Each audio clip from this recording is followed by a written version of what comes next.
కాన్సెప్టుల basis మీద కానీ హిందుత్వ sentiment లాంటి తనకు దెబ్బతీస్తాయి అనేటటువంటిది కావచ్చు, లేదా తనే క్రిస్టియన్ కావచ్చు, ఈ కోణంలో నుంచి అయినా సరే. రెండవది వచ్చేటప్పటికి అంటే శాశ్వతంగా దెబ్బ పడుతుంది అనేటువంటి ఒక ఫీలింగ్ ఉంది. ఇంకొకటి వచ్చేటప్పటికి జనసేనతో అతని యాటిట్యూడ్ ఇతని యాటిట్యూడ్ కంప్లీట్ బద్ధశత్రుత్వం, రెండు కత్తులు ఒక వరలో ఇవ్వలేవు. కాబట్టి జనసేనతో పొత్తేం పెట్టుకుంటాడు. ఇలాంటి సిచ్యుయేషన్లో ఇంకెతనికి ఉన్న ఆల్టర్నేటివ్ ఏంటి? అది నెంబర్ 1 దెబ్బతింటంలో ఒక కారణం. రెండవది ఏంటంటే ఇతను ఎంతసేపటికి కూడా ప్రొజెక్షన్, పబ్లిక్ ముందు ప్రొజెక్షన్ అన్నది రాష్ట్ర విభజన తర్వాత ఆకాంక్షలతో పుట్టినటువంటి రాష్ట్రం ఆంధ్రప్రదేశ్.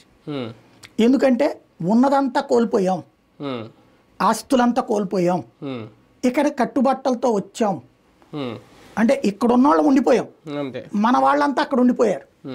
ఇప్పుడు మనం హైదరాబాద్ అనే అందమైన స్వప్నాన్ని చూసి వచ్చిన వాళ్ళు, అది స్వప్నం కాదు రియాలిటీలో నుంచి ఇప్పుడు కళలోకి వచ్చాం.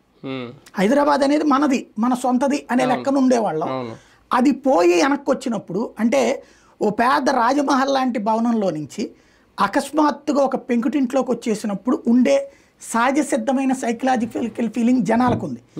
ఆ ఫీలింగ్ కారణంగానే ఒక హైదరాబాద్ సృష్టిస్తాడని చంద్రబాబుకు ఓట్లేస్తే ఆ హైదరాబాద్ సృష్టించలేనటువంటి పరిస్థితులలో ఆయన ఓడగొట్టి జగన్కి ఇస్తే జగన్ చేస్తాడు అని చెప్పేసి జగన్ ఆలోచన ఇక్కడ హైదరాబాద్ సృష్టించడం నా వల్ల కాదు.